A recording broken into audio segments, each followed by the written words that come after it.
Welcome to our world, a world without sound. Although we at this table all share a common outlook on life, we find ourselves here for different reasons. There are many forms of hearing loss, affecting people of all ages and walks of life in different ways. Who are these people? I'll show you.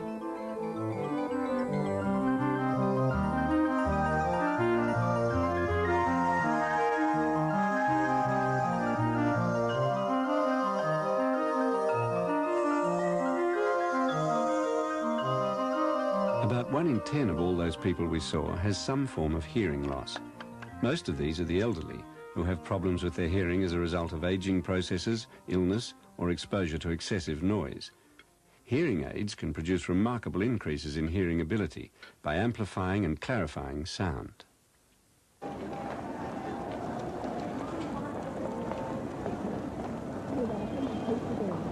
Everyone dressed up as 1920s. Everyone dressed up, and they had all these palms in the room, and had bands, that 5-piece band, I reckon, with all the brass instruments and everything. Yeah, great night. Lip reading, together with various types of hearing aid, enable people like this man, Gary, to understand much of what is said. But for an unfortunate few, their hearing degenerates to the point where these forms of hearing aid are of little use. The isolation that can follow is devastating. While they're still able to talk, contact with family and friends is limited to what they manage to pick up from lip reading and the exchange of written notes. Much more than just their hearing, these people have lost the freedom to communicate in a direct and spontaneous way. If they wish, they could learn another way of communicating which is just as powerful as speech. Perhaps you've noticed, I use my hands to speak. I was born deaf, but I don't feel particularly disadvantaged because my primary mode of communication has nothing to do with hearing. However, if I lost my hands or my sight, that's a different story. Most of the people in the deaf community I belong to were born deaf and have never experienced the world of sound. About 1 in 1,000 of the overall population are affected in this way, often without ever knowing the cause of their deafness.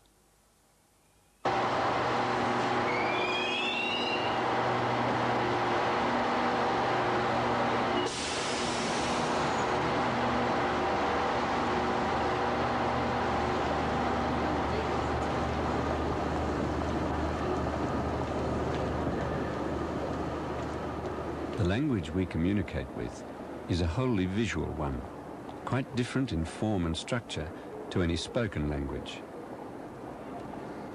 Our language is known as Auslan, short for Australian Sign Language. Auslan is just one of many sign languages being used in different parts of the world today, which are collectively known as sign.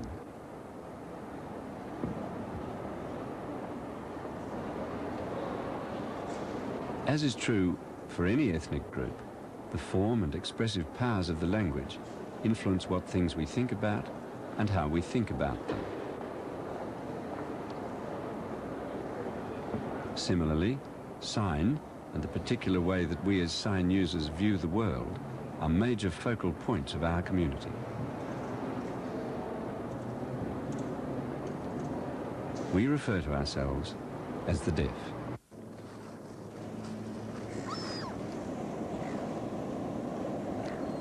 Children born deaf into deaf families are usually welcomed as a blessing. These children grow up, like their parents, in the deaf community, living and working in the hearing world as well. For hearing children born of deaf parents, the child grows up bilingual and happily fits into either the world of the deaf or that of the hearing community. But for deaf children born into a hearing family, life is not always so easy. Their parents, understandably, want them to communicate in the same way they do, with speech.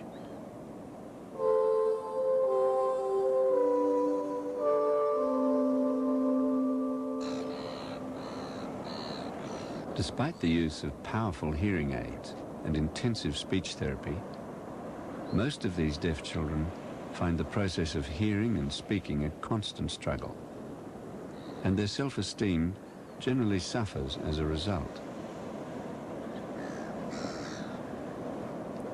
Many of them in later years find that they more readily belong to the world of sign.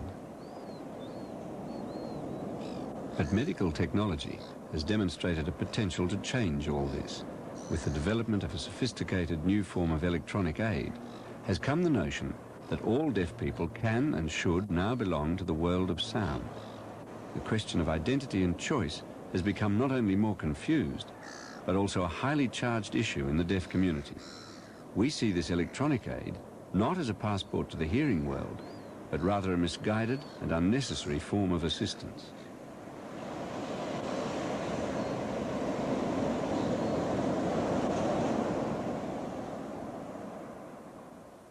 At the center of the controversy is a tiny capsule of silicon and platinum wire. This device, hailed by some researchers as the ultimate hearing aid, is different in one major respect. While hearing aids assist the workings of the ear in various ways externally, the cochlear implant sends signals directly to the brain from inside the skull. Sound waves are collected by a microprocessor, which encodes them in digital form. These signals are then relayed via a radio transmitter to the implant capsule inside the head, which is connected to nerve endings in the inner ear. However, the signal is far from clear. Recipients of the implant have to interpret sound from a fuzz of sensations, much in the same way we'd see things if we had tessellated vision.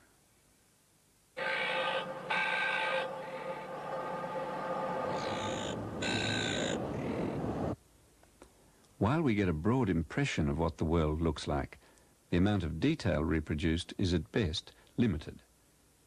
Even so, people who've gone deaf in later life are very pleased to regain this partial contact with the world of sound.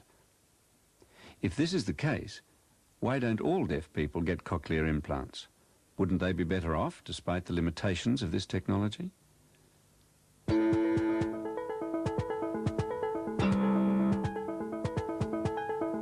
But cochlear implants are very costly and the application is not always successful.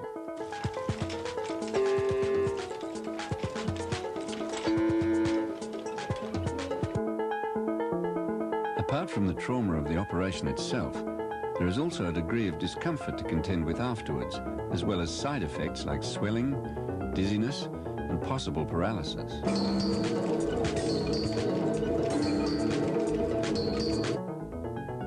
Most importantly, the deaf object to the implant on the grounds that it offers only false hope to hearing parents with deaf children and encourages distorted views in society generally about what is normal.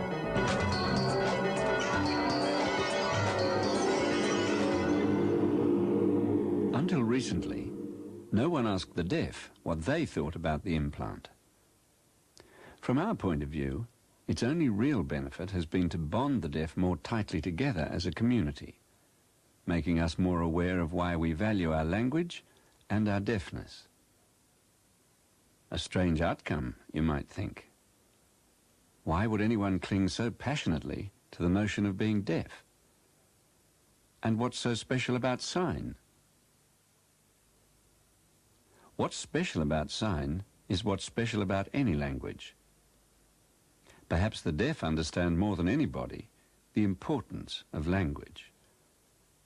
During the Middle Ages, deaf people were denied rights at law because they were regarded as unable to communicate. the stigma of the label deaf and dumb still lingers today. Even basic forms of social intercourse like marriage, property dealings and voting were not legally permitted until recent times. But worse than this, sign was banned from use in schools by educators worldwide in 1880. Few actions can disenfranchise a people more completely than that of denying them their language. For it is language that enables us to celebrate life communally. Language opens the door to culture, from which we draw our identity as a group.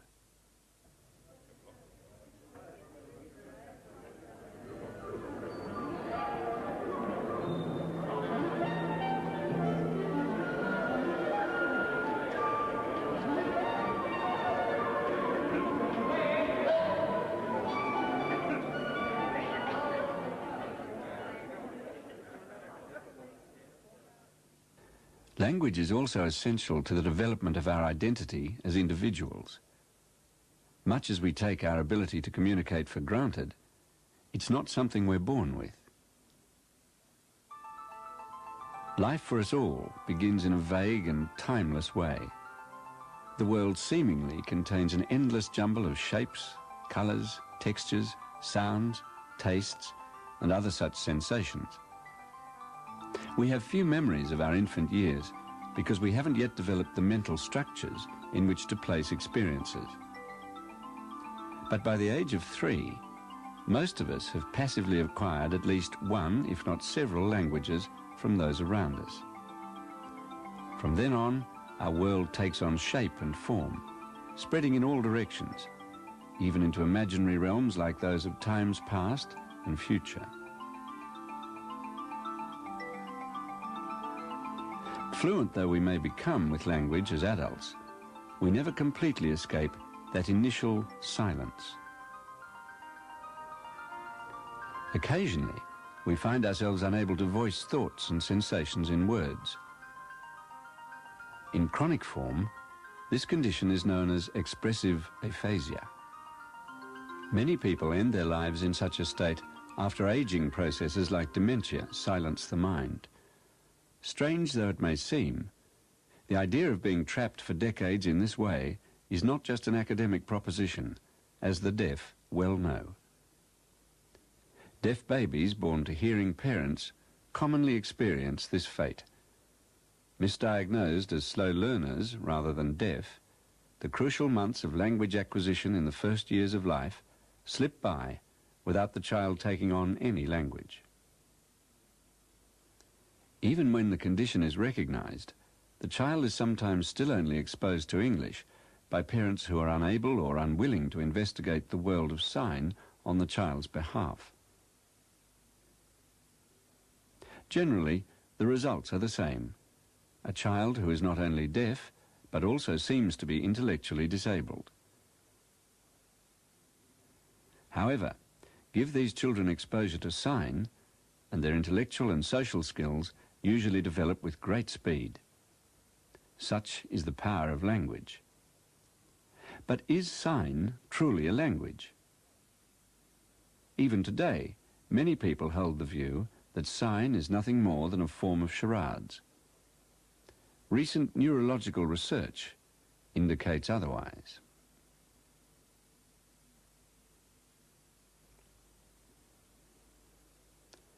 Many researchers believe that all language skills develop initially in the right hemisphere of the brain.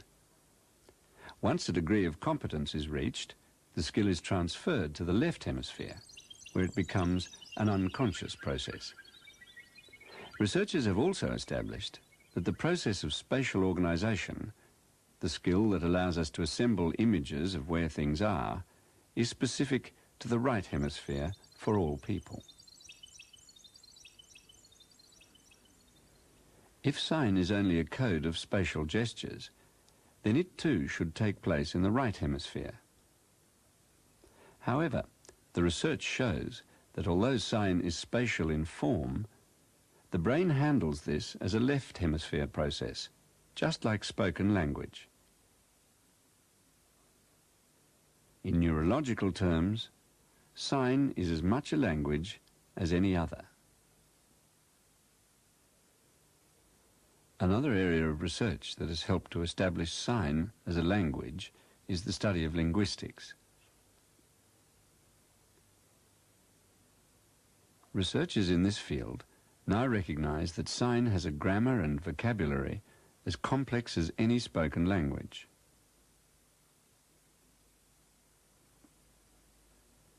The key to an understanding of sign is that it is a spatial language. Each sign can be broken down into elements of hand shape, movement, location, and orientation. For example, there are several gestural elements that make up a sign like look at.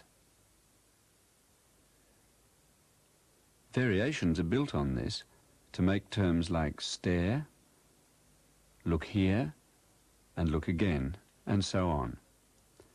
Unlike spoken languages, in which the order of words is closely regulated, the order in which signs are used is not only different, but much more variable.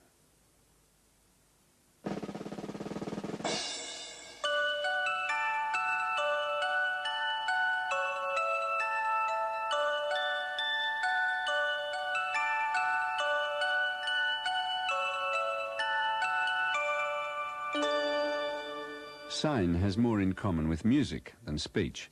A musician and a person signing both use their two hands to create messages with several parts.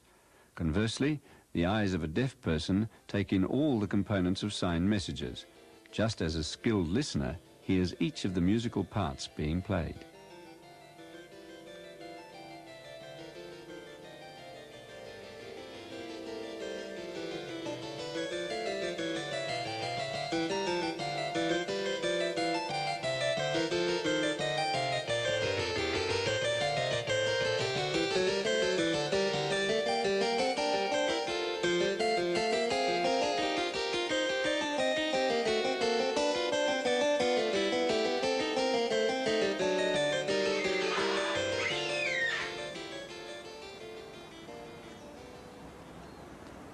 Not only is sign now rightfully considered a proper language, some researchers suggest that it was probably the original language of our species.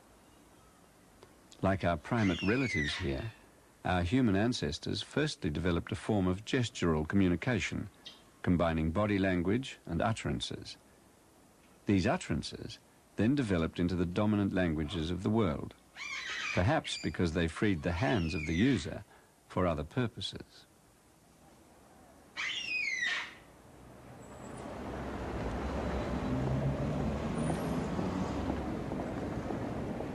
Forms of sign are still used in hearing communities today for equally practical reasons. Australian Aborigines in traditional tribal communities all learn a form of sign along with spoken language as infants.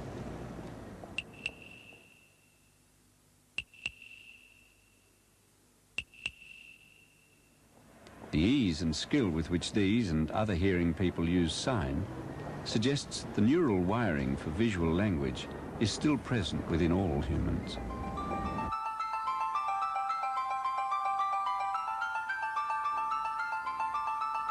Our spatial view of the world isn't just confined to language either. Because of the visual nature of sign, the deaf have a highly developed sense of the placement of things around them. It's not unusual for deaf people to describe from memory all the objects of a room with great accuracy.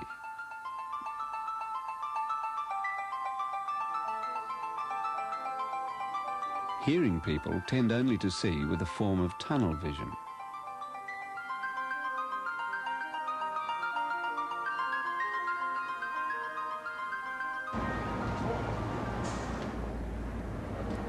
Deaf people's way of seeing things is similar to the way that architects no doubt notice structures in a street because of their special knowledge of building design.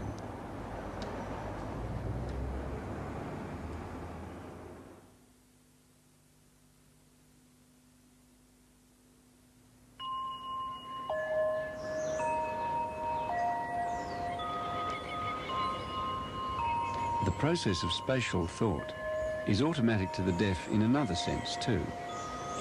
It's not uncommon to see deaf people signing to themselves in just the same way that hearing people talk to themselves. But more than this, deaf people even sign in their sleep, just like hearing people sleep talk. As you can see, the differences between deaf and hearing people even extend to the workings of the unconscious mind. Although our life experiences are similar to those of hearing people, our worldview is unique in terms of perception, thought, and expression.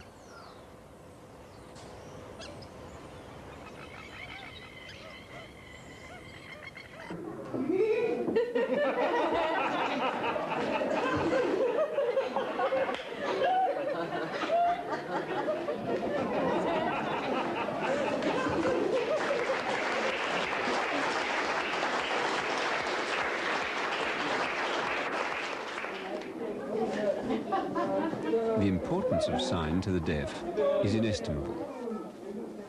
It's our language for communicating ideas to audiences as small as the individual themselves or as large as a theatre crowd. But despite the growing numbers of people who now know of its elegance and expressive powers, the deaf still find themselves embroiled in controversy.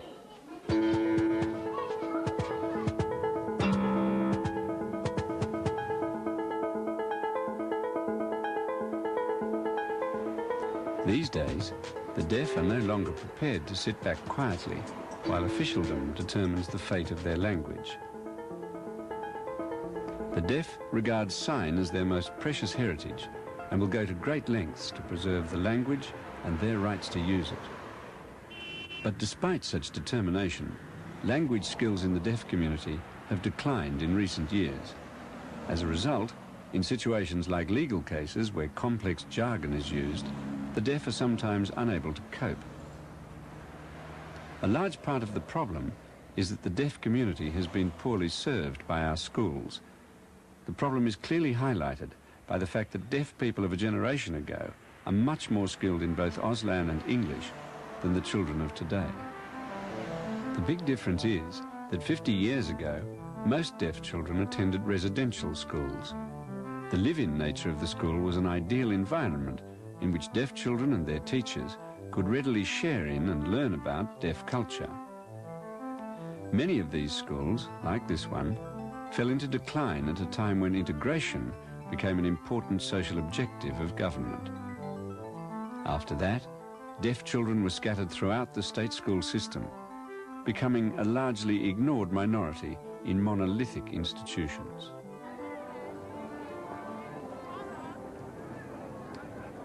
Most people now see the importance of preserving and celebrating our cultural differences. Multiculturalism has become the catch cry of the day. But whatever its successes to date, unfortunately, the needs of most deaf children are still not being met. An important process of consultation is currently taking place within the school system. Our aim is to ensure that sign will be taught to all deaf children in schools by properly trained teachers as their primary language, in addition to English.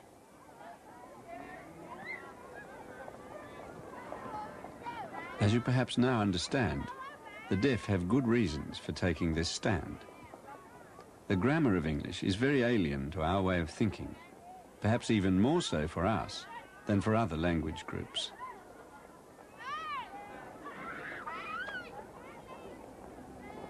Not only that, using English to us is very like writing with a blunt pencil. It feels clumsy and cumbersome to use in signed form. So when you get something like that, why not sort of look at it as, oh, it's about 30, over about 60, that's roughly a half, is going to be the cost. Nevertheless, the deaf fully accept the fact that they live in a hearing world and recognise more than anyone the need to come to terms with it. They want their children to be bilingual, learning English as a second language. Classes like this one being taught in sign give these young members of the deaf community the best chance to retain their language and also develop the means to communicate fluently with the English-speaking world.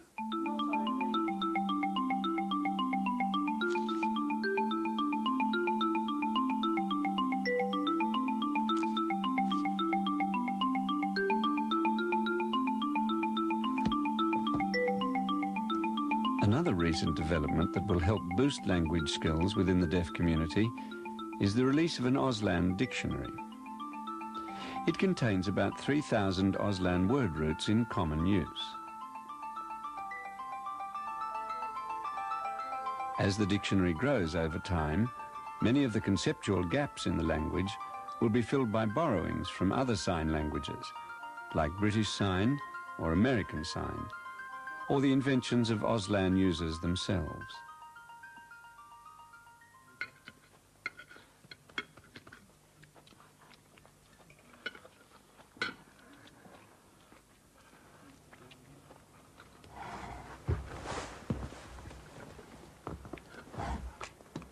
Perhaps now you understand why we choose forms of assistance like this dictionary above all others, without hesitation.